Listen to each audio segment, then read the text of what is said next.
À quelques jours de l'ouverture de la campagne électorale de la première législature et locale de la Cinquième République, que la patronne politique du Bloc démocratique chrétien BDC, Anna Claudine Yoassa et épouse Mavioga, a accordé un entretien exclusif à la rédaction d'Afrique Vision Média ce dimanche 14 septembre 2025 à son siège, situé au 5e arrondissement de la commune de Libreville, face à la vie du parti, mise en place des mécanismes et stratégies pour conquérir une place honorable lors de la grande messe du 27 septembre 2025. Le BDC se porte très bien.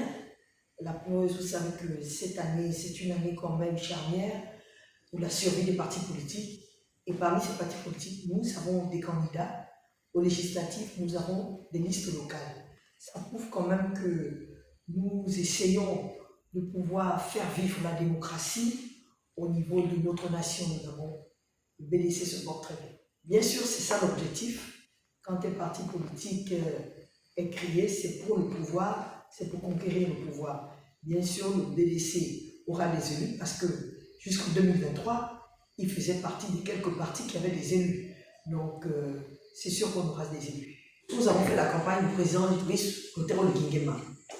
Nous avons été sur le terrain et nous sommes des collaborateurs du chef de l'État. Nous sommes dans une sorte de majorité parce que le président Brice Clotaire Oligui nous avait appelés afin de pouvoir faire cette partie. Nous avons fait partie des grandes coordinations qui ont travaillé pour son élection. Ce n'est que la continuité. Nous travaillons pour le président Brice Clotaire Oligui parce que nous l'avons élu et nous voulons l'accompagner. Donc le Bloc démocratique chrétien, tous les candidats sont aussi pour aider le président à pouvoir accomplir son projet de société qu'il a présenté au peuple gabonais. Donc nous demandons aux populations de pouvoir soutenir nos candidats dans toutes les provinces là où nous sommes positionnés, afin de pouvoir apporter une majorité saine au président de la République.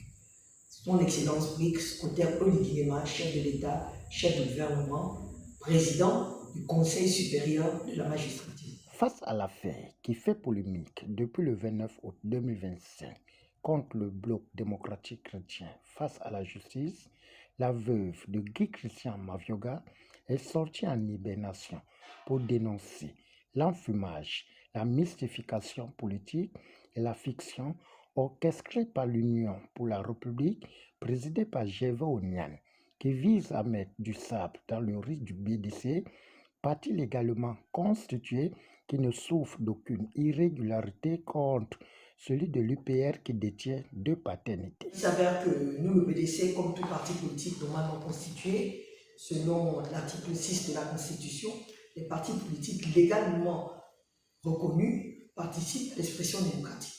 C'est ce que le BDC a fait, sauf qu'il s'avère que l'UPR, l'Union pour la République, fait des oppositions, des recours par rapport à certains partis politiques, dont le nôtre, pour certaines listes, pour les faire tomber.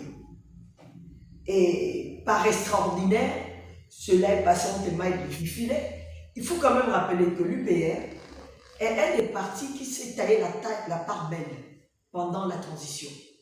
Un parti qui n'est pas reconnu, qui n'est pas légalement constitué, a eu des députés de la transition, des sénateurs de la transition, des directeurs généraux, des délégués spéciaux, avec le titre parti politique UPR. Mais voyons, où sommes-nous? Pire encore, nous sommes à l'orée de la fin de la transition et la mise en marche de la 5e République. Nous avons eu l'élection présidentielle.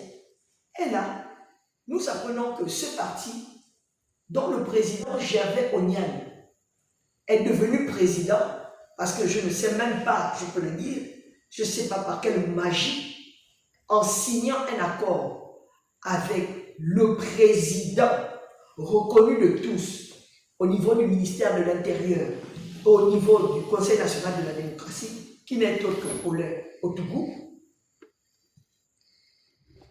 lui a cédé son parti le 1er août apparemment 2025. Alors jusqu'en 2025, M. Onyan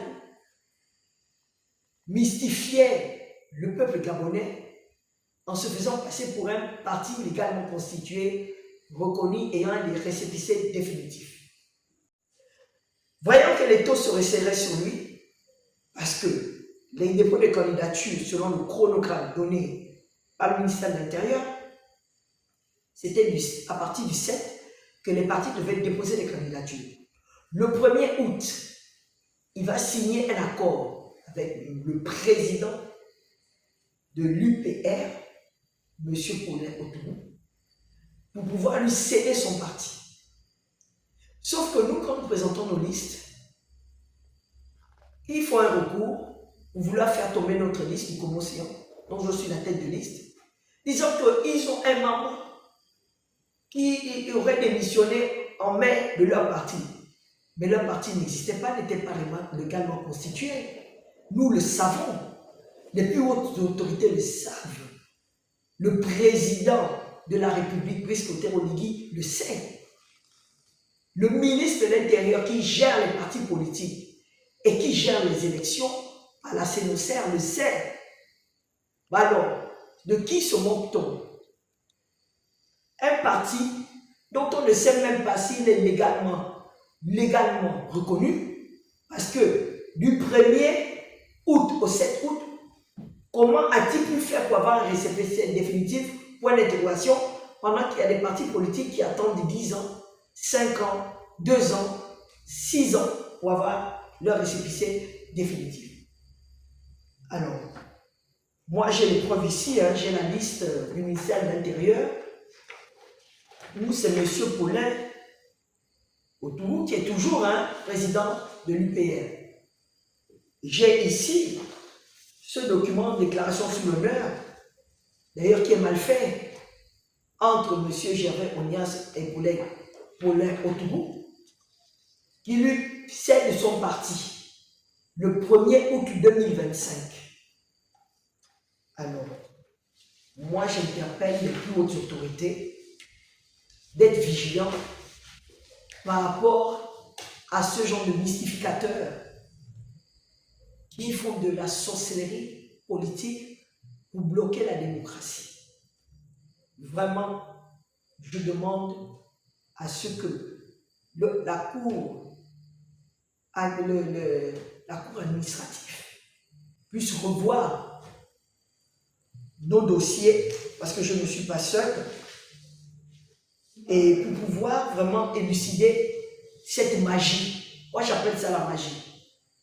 C'est de la mystification. Quelqu'un n'existe pas, mais il se fait passer pour ce qui n'est pas.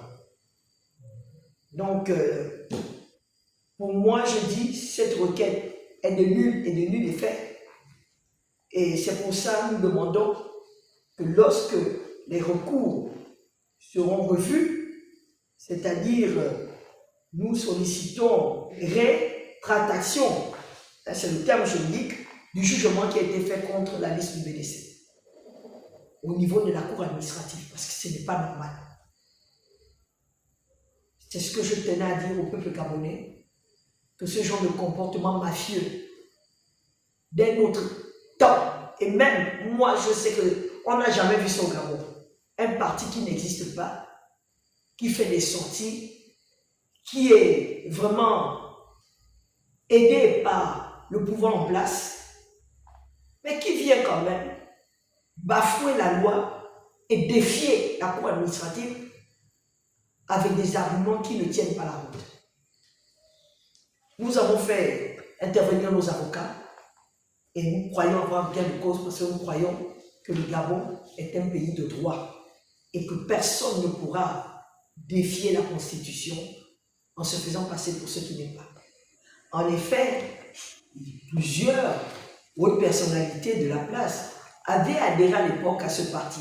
Mais lorsqu'ils ont constaté la forfaiture de ce président, ils sont quittés. Je ne citerai pas les contemporains, mais ils vont se reconnaître que ça s'arrête. Nous sommes une jeune démocratie, que ce genre de comportement, en plus d'être proche collaborateur du chef de l'État, je demande une sanction forte sur ce genre de comportement. Sinon, on sera à la cour du roi Péto où chacun fait comme il veut et par un trafic d'influence arrive à poser des actes qui salissent notre jeune démocratie et qui salissent même la confiance que le chef de l'État leur a donnée. Merci. Notons que c'est avec la dernière énergie que la patronne du Bloc démocratique chrétien, Anna Claudina Yoasaï, épouse Mavioga, invite la transparence démocratique en exigeant l'invalidation des recours de l'UPR, qui est un parti illégal, qui risque de teinter la 5e République qui prône la réappropriation du Gabon.